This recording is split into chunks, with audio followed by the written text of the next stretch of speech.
দাজ্জাল কোথায় আছে? দাজ্জালের সঙ্গে যে সাহাবীর দেখা হয়েছিল, দাজ্জাল বিষয়ক এক আশ্চর্য ঘটনা আজ আপনাদেরকে শোনাব। একজন মক্কার মানুষ সমুদ্রের মধ্যে কোন এক দ্বীপে দাজ্জালের সঙ্গে সাক্ষাৎ করেন এবং সাক্ষাৎ করার পরেই তিনি ইসলাম ধর্ম গ্রহণ করেন। এমন সুন্দর একটি ঘটনা যা হাদিস শরীফ থেকে সংগৃহীত। গ্রন্থ সহিহ মুসলিম, অধ্যায় ৫ ফিতনা সমূহ ও কিয়ামতের নিদর্শনাবলী, হাদিস নম্বর ৭১১১৯। একদা রাসূলুল্লাহ সাল্লাল্লাহু আলাইহি ওয়াসাল্লাম নামায়ান্তে হাসিমুখে মিম্বরে বসে গেলেন। অতঃপর বললেন, প্রত্যেকেই আপন আপন স্থানে বসে যাও। অতঃপর তিনি বললেন, তোমরা কি জান আমি কি জন্য তোমাদেরকে একত্রিত করেছি? সাহাবায়ে কেরাম বললেন, আল্লাহ ও তাঁর রাসূলই ভালো জানেন। তিনি বললেন, আল্লাহর কসম, আমি তোমাদেরকে জ্ঞান, আশা বা ভীতি প্রদর্শনের জন্য একত্রিত করিনি। তবে আমি তোমাদেরকে কেবল এজন্য একত্রিত করেছি যে তামিমদারি রাখ প্রথমে খ্রিস্টান ছিল। সে আমার নিকট এসে বায়াত গ্রহণ করেছে এবং ইসলাম ধর্মে দীক্ষিত হয়েছে। সে আমার কাছে এমন একটি কাহিনী বর্ণনা করেছে যা দ্বারা আমার সেই বর্ণনার সত্যায়ন হয়ে যায়, যা আমি দাজ্জাল সম্পর্কে তোমাদের বর্ণনা করেছিলাম। সে আমাকে বলেছে যে একবার সে লাখম ও জুয়াম গোত্রের ৩০ জন লোকসহ একটি সামুদ্রিক নেকায় আরোহণ করেছিল। সামুদ্রিক তুফান ১ মাস পর্যন্ত তাদেরকে নিয়ে খেলা করতে থাকে। অতঃপর একদিন সূর্যাস্তের সময় তারা সমুদ্রের এক দ্বীপে আশ্রয় গ্রহণ করে। এরপর তারা ছোট নেকায় বসে ওই দ্বীপে প্রবেশ করে। দ্বীপে নামতেই একটি জন্তু তারা দেখতে পেল। সেই জন্তুটির সমগ্র দেহ লোমে আবৃত ছিল। লেমের কারণে তার সম্মুখ অঙ্গ ও পশ্চাৎ অঙ্গ চিনা যাচ্ছিল না। তারা তাকে বলল, হতভাগা, তুই কে? সে বলল, আমি দাজ্জালের গুপ্তচর। তারা আবার বলল, গুপ্তচর আবার কি? সে বলল, লোক সকল, ওই যে গির্জা দেখা যায় সেখানে চল। সেখানে এক ব্যক্তি অধীর আগ্রহে আমাদের অপেক্ষা করছে। তামিমদারি রাখ বলেন, তার মুখে এক ব্যক্তির কথা শুনে আমরা ভীত ছিলাম যে সে আবার শয়তান নয়। আমরা দ্রুত হেঁটে গির্জায় প্রবেশ করতেই এক বিশালদেহী ব্যক্তিকে দেখতে পেলাম। ইতিপূর্বে এমন আমরা আর কখনো দেখিনি। লোহার শিকলে বাঁধা অবস্থায় ২ হাঁটুর মধ্য দিয়ে তার উভয় হাত ঘাড়ের সাথে মিলানো। আমরা তাকে বললাম, তোর সর্বনাশ হোক, তুই কে? সে বলল, তোমরা আমার সন্ধান কিছু না কিছু পেয়েই গেছ। এখন তোমরা বল, তোমাদের পরিচয় কি? তারা বলল, আমরা আরবের বাসিন্দা।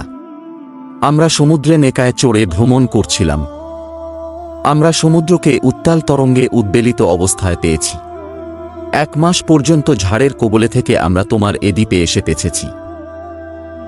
আমরা তার কথায় আতঙ্কিত হয়ে পড়েছি, না জানি এ আবার কোনো শয়তান, জিন, ভূত কিনা। অতঃপর সে দাজ্জাল বলল, তোমরা আমাকে বাইশানের খেজুর বাগানের খবর বল। আমরা বললাম, এর কোনো বিষয়টি সম্পর্কে তুই সংবাদ জানতে চাও? সে বলল, বাইশানের খেজুর বাগানে ফল ধরে কি না এ সম্পর্কে আমি তোমাদেরকে জিজ্ঞেস করছি। তাকে আমরা বললাম, হ্যাঁ, ফল ধরে। সে বলল, সেদিন নিকটেই যেদিন এগুলোতে ফল ধরবে না। অতঃপর সে বলল, আচ্ছা, তাবারিয়া সম্পর্কে আমাকে অবগত কর। আমরা বললাম, এর কোনো বিষয় সম্পর্কে তুমি আমাদের থেকে জানতে চাও? সে বলল, এর মধ্যে পানি আছে কি? আমরা বললাম, হ্যাঁ, সেখানে বহু পানি আছে। অতঃপর সে বলল, সেদিন বেশি দূরে নয়, যখন এ সাগরে পানি থাকবে না।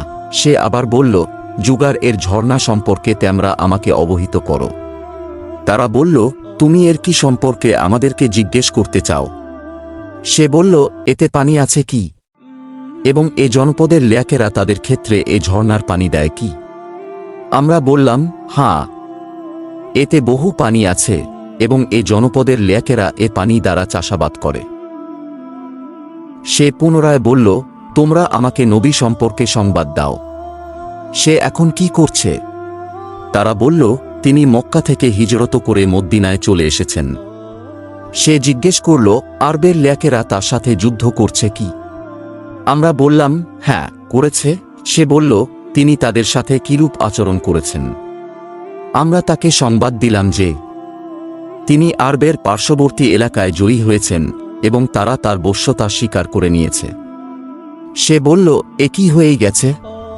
আমরা বললাম, হ্যাঁ, সে বলল, বশ্যতা স্বীকার করে নেয়াই জনগণের জন্য মঙ্গলজনক ছিল। এখন আমি নিজের সম্পর্কে তোমাদেরকে বলছি, আমিই মাসীহ দাজ্জাল। অতি সত্বরই আমি এখান থেকে বাইরে যাবার অনুমতি পেয়ে যাব।